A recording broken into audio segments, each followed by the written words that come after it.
جینا مرنا پاکستان میں.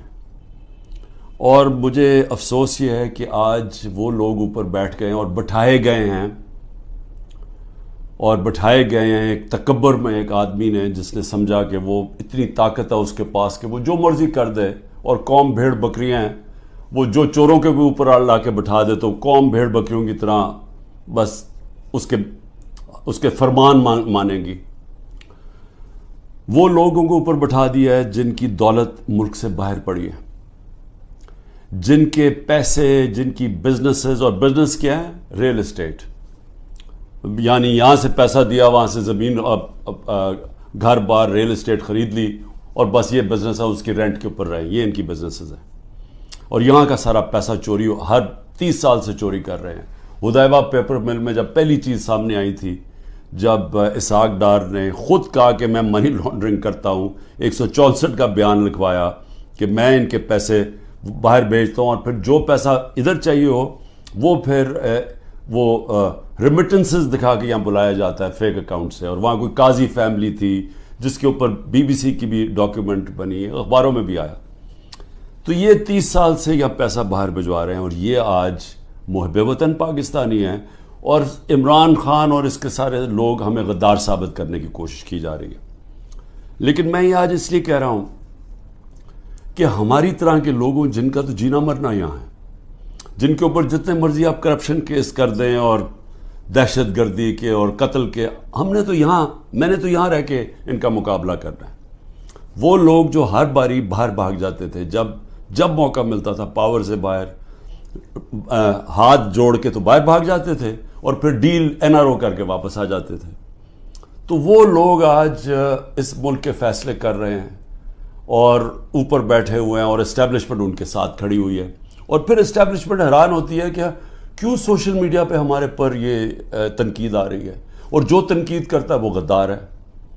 کہ یہ نہیں سمجھ آ رہی کہ کیا لوگ بیوقوف ہیں، لوگ 30 سال سے ان کو لوگوں کو نہیں دیکھ رہے. اب یہ سوچیں کہ یہ پھر سارے باہر چلے گئے ہیں، ملک سے باہر ان کی میٹنگز ہوتی ہیں، عیدیں باہر ہوتی ہیں، بچے باہر ہیں، علاج ان کا باہر ہے، اور یہ ہے محب وطن پاکستانی. تو مجھے تکلیف اس لیے ہے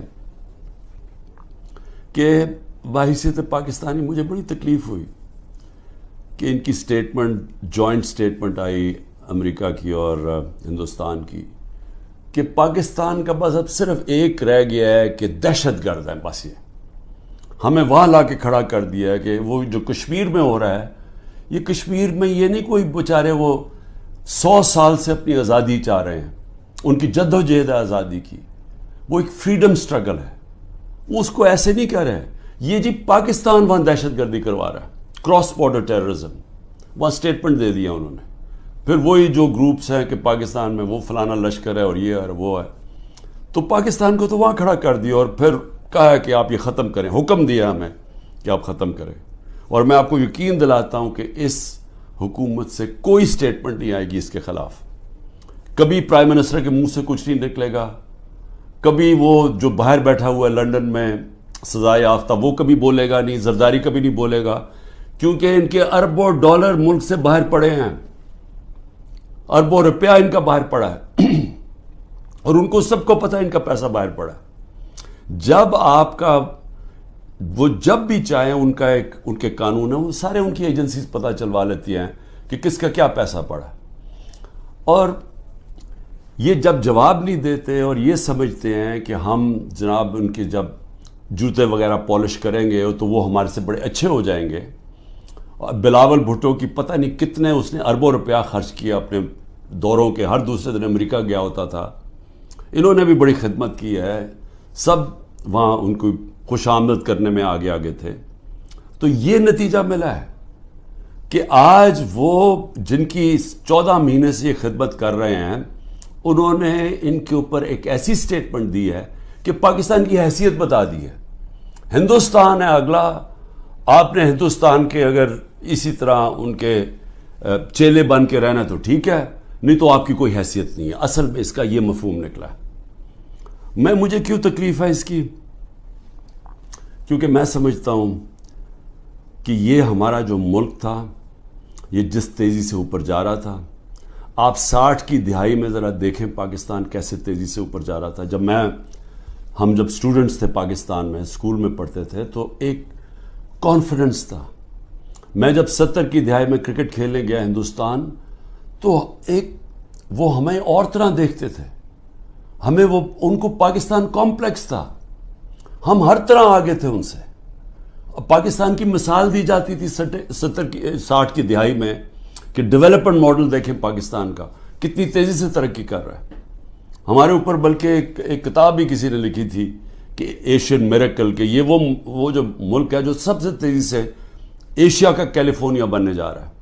میرے ساتھ ملیشیا کے شہزادے پڑھتے تھے آگے ہمارے ساتھ HSN میں یا سارے مڈل ایسٹ سے پاکستان کی یونیورسٹیز میں اسٹوڈنٹس پڑھنے آتے تھے. پاکستان کے اندر ایک ہوپ تھی, کانفیڈنس تھا. 70 کی دہائی میں جیسا میں ہندوستان گئے تو وہاں میں اور طرح دیکھتے تھے. 80 کی دہائی میں بھی ہم جب میچ کھیلنے جاتے تھے تو جب واپس آتے تھے پاکستان تو لگتا تھا کہ غریب ملک سے امیر ملک میں آ گئے ہیں. میں 80 کی دہائی کی بات کروں, یہ زیادہ دیر کی بات نہیں ہے. جب سے یہ دو خاندان آئے ہیں 90 کی دہائی سے ہم پیچھے رہنا شروع ہوئے. یہ پیسہ بنانا شروع ہو گئے, ملک پیچھے جانا شروع ہو گیا. اور پہلے ہندوستان ہمارے سے آگے نکلا 90 کی دہائی میں, اور اس کے بعد بنگلہ دیش آگے نکل گیا. جس بنگلہ دیش کو ہم کہتے تھے ایسٹ پاکستان, بوجھ ہے ہمارے اوپر, ہم امیر ہیں وہ غریب ملک ہیں, وہاں سائیکلون آتا ہے تو ہمارے اوپر ہمیں ان کے پیسے دینے پڑتے ہیں. یہ میں اپنے کانوں سے باتیں سنی ہوئی ہیں. بنگلہ دیش بھی آگے نکل گیا. اور آج یہ حالات ہیں پاکستان کے کہ مجھے افسوس سے کہنا پڑتا ہے کہ ہر دنیا کے جو نیچے وہ ملک جو ایک وقت پہ پاکستان کو دیکھا کرتے تھے ماڈل آف ڈیولپمنٹ, ہم سب سے نیچے اب جا رہے ہیں تیزی سے. اور سب سے جو افسوسناک بات مجھے کیا لگتی ہے, مجھے یہ آگے جو خوف آ رہا ہے کہ اگر ہم نے ابھی اپنا راستہ نہ بدلا اور جس راستے پہ یہ لے کے جا رہے ہیں, یہ جو فیشسٹ رجیم اوپر بیٹھی ہوئی ہے, جس تیزی سے ہمیں اس طرف لے کے جا رہے ہیں, آگے بالکل ہی امید ختم ہونے والی ہے اور یہ بربادی کی طرف ملک جا رہا ہے. میں آپ کو قرآن کی آیت بتا دوں کہ اللہ نے قرآن میں کہتا ہے کہ میری زمین پہ نکل کے دیکھو کتنی قومیں میں نے تباہ کی جو میرے حکم پہ نہیں چلے. اب میرے پاکستانیوں, یہ میں بار بار آپ کے سامنے بات کہہ بیٹھا ہوں, لیکن میرا کام ہے ایک وہ آدمی جو پاکستان کے ساتھ بڑا ہوا ہے, جس کا جینا مرنا اس ملک میں ہے, یہ میں آپ کو بار بار یہ بات بتاتا جاؤں گا کہ ہم اس وقت بالکل تباہی کی طرف جا رہے ہیں. جب میں نے ڈائلاگ کا بھی بات کی کہ جی اسٹیبلشمنٹ آرمی چیف سے ڈائلاگ کرو, وہ مجھے کوئی فکر نہیں ہے کہ میرے عمران خان کو کسی کی ضرورت ہے یا میں کسی کے کوئی خوف زدہ ہوں یا میں یہ سمجھتا ہوں کہ بڑا پریشر ہے تو میں اس لیے ڈائلاگ کروں.